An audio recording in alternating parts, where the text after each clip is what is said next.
Bill, another important part of the, kind of the definitive agreements is the non-competition agreement, which is more of an ancillary agreement.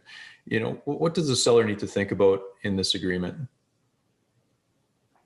If the seller's going to work again, and sometimes it's a giveaway. The seller wants to retire. I'll sign anything. I'm never going to go work again. The non-compete, if you're talking about a seller getting a bunch of money selling the company, that's for the protection for the buyer. The classic situation, the seller taking that money and opening up the exact same business right across the street. Obviously, the buyer deserves that sort of protection. So if the seller isn't planning on, and this has happened a bunch, Bill, I'll sign whatever, I'm moving to Florida, I'm never working again, that's much easier. If they are looking at working again, then it does become tricky because, again, the buyer has a right to have some sort of protection that the seller isn't going to start trying to poach their business. So you want to look at the amount of time. Sometimes you'll see a seller ask for indefinite. Well, you never want to have a contract that never has an ending date. So you want to do something that's going to be reasonable. That's going to depend on, of course, the transaction in the industry.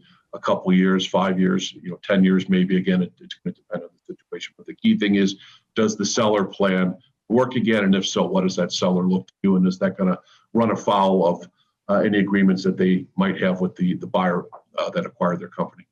Mm-hmm. Michael, what are specific things within the agreement that they need to look at, like maybe the time frame of it, the geography, area of competition? What's your experience around the non-competes? I would say it's the definition of what a competing business is. So sometimes the buyer is buying a company that's in the ABC industry, but and so they define it as the ABCDE industry because they just want to be so broad that and at the end of the day, the owner knows the ABC industry, but why can't they go into DE? You're not competing there. So I think that's just the breadth of that. And then the other thing is, today the company is in a specific industry, but a growth plan could be to enter something in the next year or so. And so they want to capture, obviously the buyer wants to capture that as well. So they're not defining it just as what the company is doing today, but what the company may be doing in the future. And I'd say that's often a debate. I think it really depends on the seller. If the seller has no intention whatsoever of going into that industry, then the debate is, well, can they won't be competing, but could they be consulting? And that's something they know. And then, what's wrong with consulting? What's wrong with consulting a startup created by a college student? And so, as you can imagine, this thing can take a life of its own, if you will. Yeah, for sure. And I have seen it take a life of its own. Simon, what are you seeing in the UK? We're certainly seeing enforceability being an issue, where the courts have thrown out that if you go for too long a period, the courts won't allow that. So it's quite difficult. It's got more teeth if it's within a sale and purchase agreement, in the sense that you're being given a lot of capital so that someone can reasonably expect to take ownership of your business and not have you competing. So in that type of situation, you might be able to go for a 3-year period.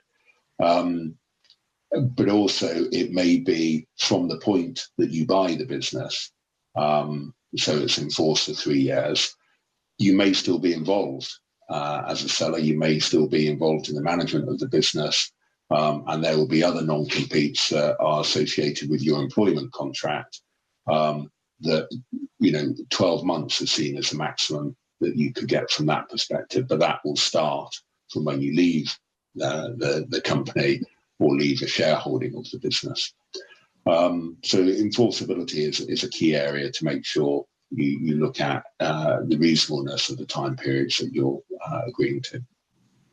Yeah, you made a great point about enforceability. I know in Canada that, if the non-compete is too broad, you can't restrict somebody from making a living. So you almost let, if a buyer wants to make it really broad and really kind of nondescript, you're almost in a better position, at least here in Canada, to have that, because the enforceability becomes almost unreasonable.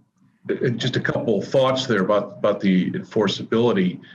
We're talking about non-compete For a seller, and that's a different ball of wax. Sometimes we see a buyer wants to have employees who are being acquired sign a non-compete. That's trickier to do, and we just advised something a while ago, a buyer who was going to make an acquisition and was not planning to hire all the employees from the acquired company. And they talked to us about, well, we want to make sure that those employees, everybody signs a non-compete. And we had to walk them off the ledge and say, you're never going to be able to enforce that. You're basically firing people and asking them as a condition of being fired to sign a non-compete that they can't go get a job in the only industry they know. That's never going to fly. And so I would be careful and advise people interested in selling the business to be wary of that and to be careful about that. And then the other aspect is the tax aspect. And so for the seller, are some of the proceeds from the sale tied to a non-compete, which might be construed as normal income as opposed to a long-term capital gain? What does that do to the taxes that you might have to pay on a transaction? Yeah, great points there.